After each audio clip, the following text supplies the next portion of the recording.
مفتی ابرار صاحب کے بیانات سننے کے لیے مفتی صاحب کے آفیشیل چینل مفتی ابرار صاحب فلاحی آفیشیل کو سبسکرائب کریں۔ اعوذ باللہ من الشیطان الرجیم بسم اللہ الرحمن الرحیم ولا تقتلوا النفس التي حرم الله إلا بالحق ومن قتل مظلوما فقد جعلنا لوليه سلطانا فلا يسرف في القتل إنه كان منصورا ولا تقربوا مال اليتيم إلا بالتي هي أحسن حتى يبلغ أشده وأوفوا بالعهد إن العهد كان مسؤولا صدق الله العظيم۔ اور کسی جان کو قتل نہ کرو جس کو اللہ تبارک و تعالیٰ نے حرمت دے رکھی ہے مگر اس کے حق سے، اور جو شخص مظلوم ہونے کی حالت میں قتل کیا گیا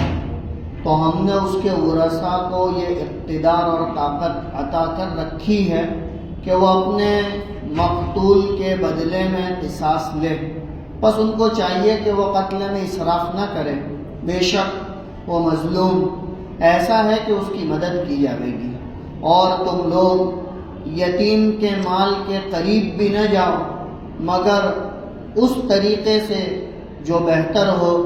یہاں تک کہ جب وہ سن بلوغ کو پہنچ جائے، اور تم وعدے کو پورا کرو،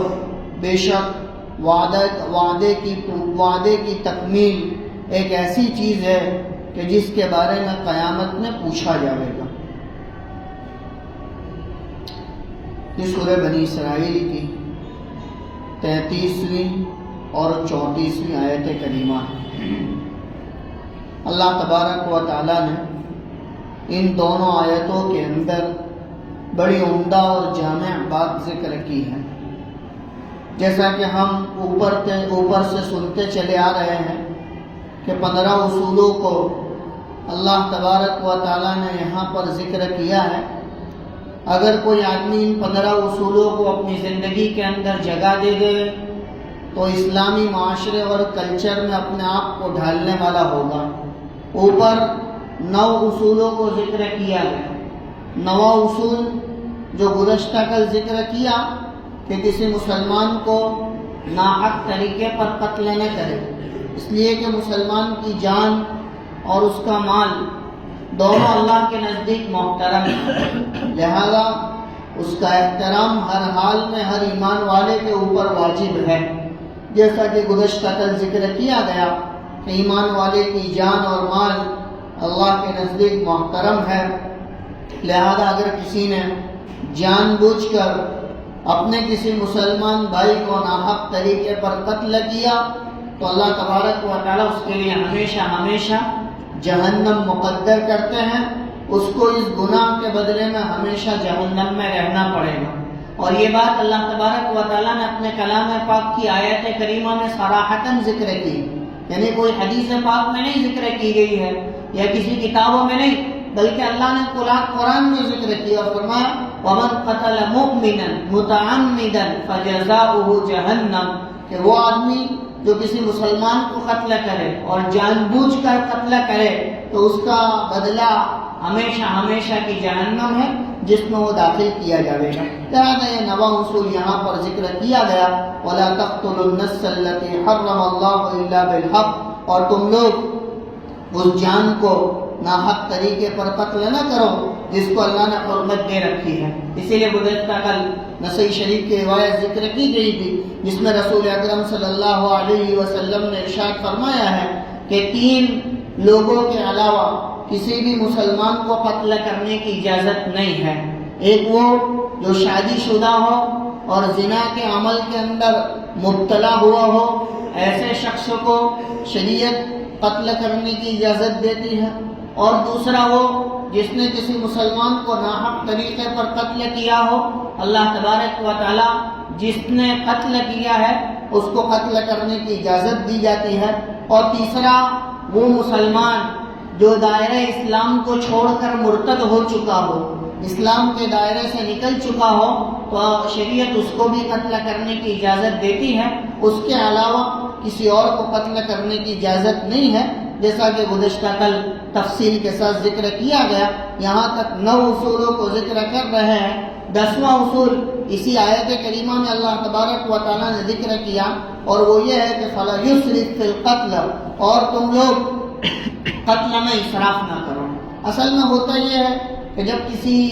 قوم کا یا کسی خاندان کا کوئی آدمی قتل کر دیا جاتا ہے تو سارے قوم اور خاندان کے اندر ایک جوش ہوتا ہے کہ بھئی ہم تو بدلہ لے کر رہیں گے اور ہم تو اس کو نہیں چھوڑیں گے۔ تو لہذا اس جوش کے اندر کیا ہوتا ہے کہ بسا اوقات سامنے والوں کے 2-4 آدمیوں کو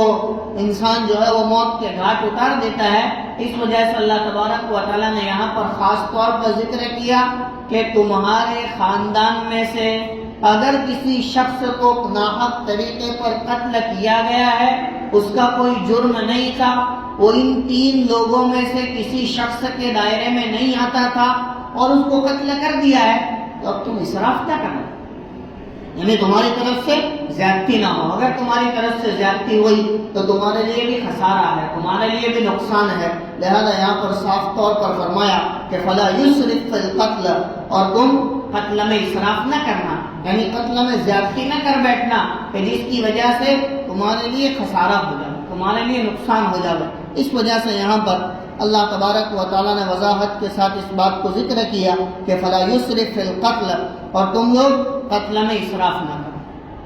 قتل میں زیادتی نہ کرو۔ إِنَّهُ كَانَ مَنْصُورًا، بے شک جو قتل کیا گیا ہے وہ اللہ کے نزدیک جو ہے وہ مددگار ہے، اللہ اس کی مدد ضرور کرتے ہیں۔ لہذا تم اس کو ناحق قتل کرنے کے ڈر پہ نہ ہو جس کی وجہ سے تمہارے لیے خسارے اور نقصان کا سودا ہو۔ لہذا یہ 10 اصول یہاں پر اللہ تبارک و تعالیٰ نے ذکر کیے۔ 10واں اصول یہ بیان کیا گیا کہ کسی کا کوئی آدمی اگر قتل کیا گیا ہے اور حکومت کی طرف سے اس کو اس بات کی اجازت دی گئی ہے کہ وہ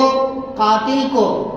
یعنی قتل کرنے والے کو قتل کرے، تو ایسی صورت میں اسراف نہ کرے کہ اس کے گھر کے سارے خاندان کو قتل کر دیا، اس کے گھر کے سارے لوگوں کو قتل کر دیا، سب کو مارا، سب کو پریشان کیا، تاکہ اس سے منع کیا گیا ہے کہ یہ حد تجاوزی ہے اور شریعت اس کو قبول نہیں فرماتی ہے۔ لہذا انسان کو چاہیے کہ جس آدمی کو مارا گیا ہے،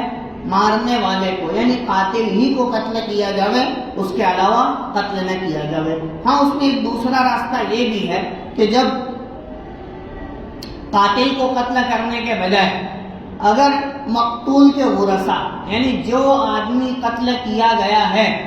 جس کو مار دیا گیا، اس کے ورثہ اگر دیت پر راضی ہو جاتے ہیں، یعنی 100 اونٹ جو اس زمانے میں چلتی تھی کہ 100 اونٹ دیت دی جاوے، تو 100 اونٹ دینے پر اگر وہ مقتول کے ورثہ راضی ہو جاتے ہیں اور وہ لینے پر راضی ہو جاتے ہیں تو پھر ایسی صورت میں قتل بھی نہیں کیا جائے۔ لیکن یہ سب احکام اس جگہ ہے جہاں اسلامی حکومت ہو، اسلامی حکومت کا نفاذ ہو، ہر جگہ نہیں ہے۔ ہمارے ملک میں یہ قانون نہیں ہوگا، کیوں؟ اس لیے کہ ہمارے یہاں اسلامی حکومت نہیں ہے، یہ تو دارالامن ہے۔ لہذا کوئی آدمی اگر اس طرح اپنے کسی شخص کو قتل کر دیا گیا ہو اور وہ ان آیت کی بنیاد پر یا شریعت کے مسئلے کی بنیاد پر سامنے والے کو قتل کر دے تو تاکہ اس کی اجازت نہیں ہے، حاکم کا فیصلہ ہو۔ یہ بات جو ہے وہ جاوے گی قاضی کے پاس، اور قاضی اس کے باب میں فیصلہ کرے گا کہ ہاں اس نے قتل کیا ہے،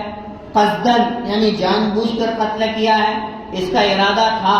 سب جو ہے وہ گواہ وغیرہ کو پوچھنے کے بعد، ساری معلومات حاصل کرنے کے بعد، ساری تفتیش کرنے کے بعد پھر جو ہے وہ حاکم اس کا فیصلہ فرمائے گا۔ لہذا عام حالات میں اس کی اجازت نہیں ہے، لہذا فرمایا فلا يسرف فی القتل، اور چاہیے کہ تم قتل میں اسراف نہ کرو، انہ کان منصورا، بے شک مظلوم ایک ایسا شخص ہے کہ جس کی مدد کی جائے گی۔ آج اللہ تبارک و تعالی 11واں اصول ذکر کر رہے ہیں۔ کہ 11واں اصول یہ ہے کہ وَلَا تَقْرَبُوا مَالَ الْيَتِيمِ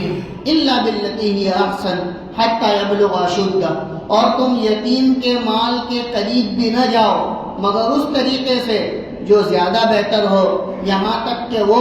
سن بلوغ کو پہنچ جائے۔ اصل میں صحابہ کرام رضی اللہ عنہم کا دور ایک ایسا دور تھا کہ اس میں اکثر صحابہ غزوات کے اندر، جہاد کے اندر جایا کرتے تھے، اور غزوات میں اور جہاد میں ان کی شہادت ہو جاتی تھی، جس کی وجہ سے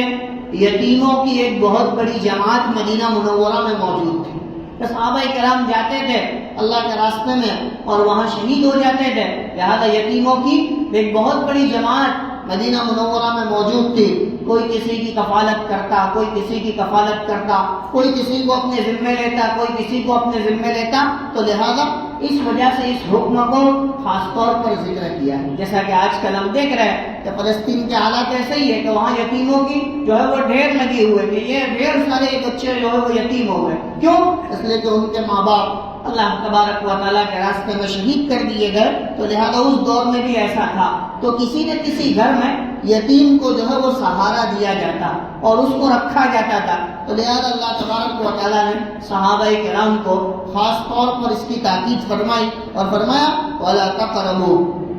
مَالَ الْيَتِيمِ إِلَّا بِالَّتِي هِيَ أَحْسَنُ، اور تم لوگ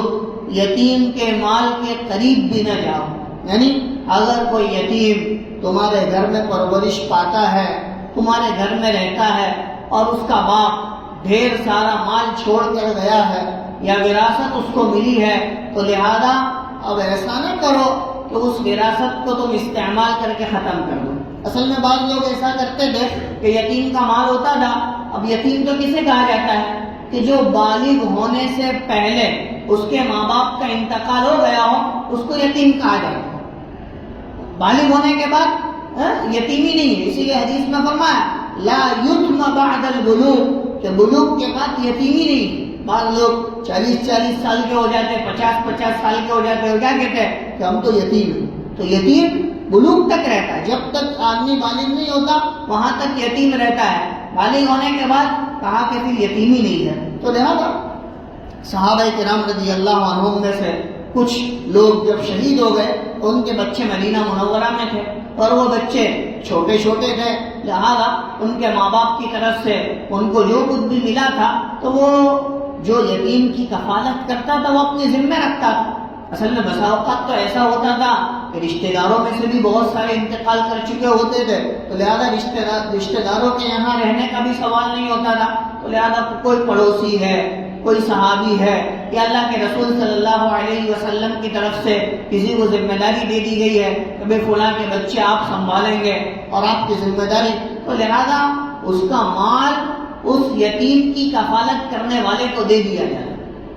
یتیم کی کفالت کرنے والے کو وہ مال دے دیا جاتا تھا کہ تم اس مال کو سنبھالو اور اس کی ضرورت کے بقدر اس کو خرچ کرتے رہو۔ تو بعض لوگ یعنی صحابہ کرام نہیں، بعض لوگوں کا یہ معمول تھا کہ جب کوئی نابالغ یتیم بچہ جو ان کی کفالت میں رہتا تھا اگر وہ آتا تو وہ کیا کرتے ہیں، اس کے سارے مال کو اس کے بالغ ہونے سے پہلے ہی صاف کر دیتے، بالکل صفایا کر دیتے، کوئی مال اس کو بچتا ہی نہیں۔ بالغ ہونے کے بعد وہ مطالبہ کرے گا نہیں، بالغ ہونے کے بعد اس کو دیا جائے گا نہیں، وہاں تک تو انتظار ہی نہیں کرنا، لہذا وہ سارا کا سارا مال صاف کر دیا جاتا، ٹھکانے لگا دیا جاتا۔ اس وجہ سے اللہ تبارک و تعالیٰ نے یہاں پر خاص طور پر ذکر کیا کہ وَلَا تَقْرَبُوا مَالَ الْيَتِيمِ إِلَّا بِالَّتِي هِيَ أَحْسَنُ، جیسے اوپر اللہ تبارک و تعالیٰ نے فرمایا تھا کہ دیکھو وَلَا تَقْرَبُوا الزِّنَا، زنا کے قریب بھی نہ جاؤ، اسی طرح یہاں پر بھی کہتے ہیں کہ یتیم کے مال کے قریب بھی نہ جاؤ۔ کھانا تو بہت دور کی بات،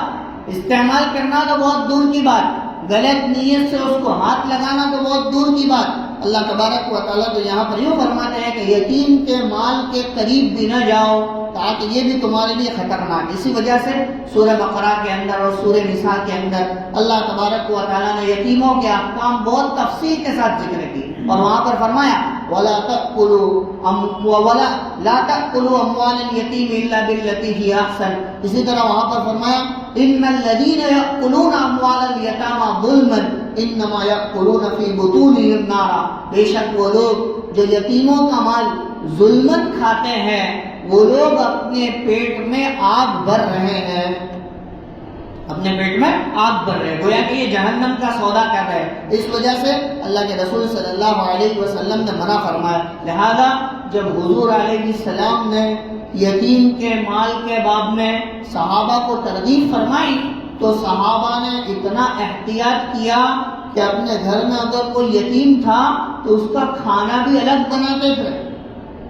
اور اس کا کھانا جو بچ جاتا تھا اس کو استعمال میں نہیں لاتے تھے۔ اگر وہ استعمال کرتا تو ٹھیک، نہ کرتا تو اس کو جو ہے وہ دوسری جگہ ذمہ داری کے ساتھ پہنچا دیتے، لیکن ایک لقمہ بھی اس میں سے استعمال نہیں کرتے تھے۔ اتنا احتیاط اور اتنی حفاظت کی کہ یتیم کے مال میں سے ہمیں اجازت نہیں دی گئی۔ اسی وجہ سے ایک روایت میں جس طرح یتیم کے مال کی حفاظت کا ذکر کیا گیا ہے، اسی طرح یتیم کی کفالت کا بھی ذکر کیا گیا ہے۔ ایک حدیث پاک کے اندر اللہ کے رسول صلی اللہ علیہ وسلم فرماتے ہیں خیر بیت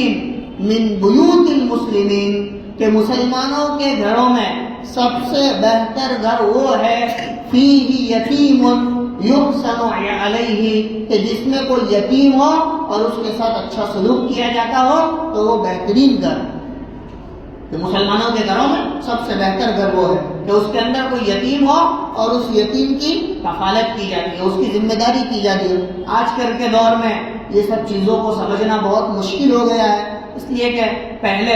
آج سے 15-20 سال یا 25 سال پہلے اس طرح یتیم کسی کے گھر میں پروان چڑھتے تھے۔ آپ لوگوں نے بھی دیکھا ہوگا کہ بھئی فلاں آدمی، اس کا ماں باپ کا کوئی پتہ نہیں ہے، یہ ہمارے گھر میں بڑا ہوا اور ہمارے باپ نے اس کی شادی کروائی اور ہمارے باپ نے اس کو سگے بیٹے کی طرح رکھا، ایسا لوگوں سے جو ہے وہ سنا ہوگا۔ لیکن آج کل یہ بہت مشکل ہو گیا ہے تاکہ لوگ اس کو رکھنے کے لیے تیار نہیں ہوتے ہیں، لیکن ایک دور ایسا تھا کہ جس میں یتیموں کی کفالت ہوتی تھی۔ بہت پرانی بات نہیں ہے، تاکہ 25-30 سال پہلے بھی لوگوں نے یہ دور دیکھا ہوگا۔ ایک ایسا آدمی جس کے باپ کے بارے میں معلوم نہیں، جس کی ماں کے بارے میں معلوم نہیں کہ کون ہے کیا ہے، لیکن وہ ہمارے گھر میں رہتا ہے، بس وہ بڑا ہو گیا، اس کی شادی کرا دی گئی، اس کا انتظام کرا دیا گیا، ایسا ہوتا ہے۔ لیکن آج کل یہ بہت مشکل ہے، تو لہذا اللہ کے رسول صلی اللہ علیہ وسلم نے یتیم کی بڑی فضیلت فرمائی ہے۔ ایک روایت میں یوں فرمایا ہے کہ جو اپنی محبت کے ساتھ کسی یتیم کے سر پر ہاتھ رکھے، اللہ تبارک و تعالیٰ اس کے سر کے بالوں کے برابر نیکیاں عطا فرمائے۔ کسی یتیم کے سر پر ہاتھ رکھنا اللہ تبارک، اور وہ بھی ایسا یتیم کہ جس کا باپ اللہ کے راستے میں شہید ہو گیا، تو لہذا اس کا درجہ تو بڑھ جاتا ہے۔ ویسے بھی یتیم یتیم ہوتا ہے، اگر کسی کے باپ کا انتقال ہو گیا، اللہ تبارک و تعالیٰ نے طبعی موت دے دی، تب بھی یتیم یتیم رہتا ہے۔ لیکن ایسا یتیم بچہ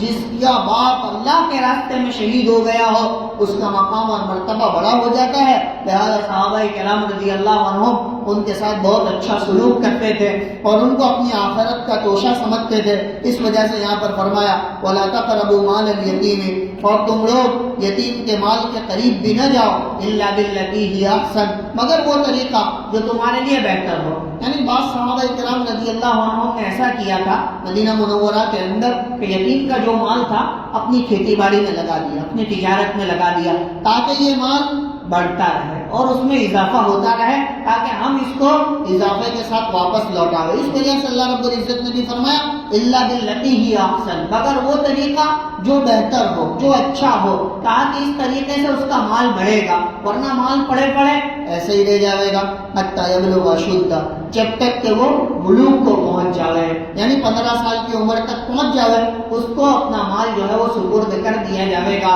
حضرت امام ابو حنیفہ رحمۃ اللہ علیہ، یعنی ہمارے یہاں اگر کوئی بالغ 15 سال کی عمر تک پہنچ جاتا ہے تب بھی اس کا مال اس کو نہیں دیا جائے گا۔ امام صاحب فرماتے ہیں کہ جب تک وہ لڑکا 25 سال کا نہ ہو جائے وہاں تک اس کو وہ مال نہ دیا جائے۔ کیوں؟ اس لیے کہ 15 سال کے اندر بھی اتنا شعور نہیں آتا ہے کہ وہ مال کی حفاظت کر سکے یا مال کو بڑھاوے۔ اس وجہ سے امام ابو حنیفہ رحمۃ اللہ علیہ نے فرمایا کہ نہیں،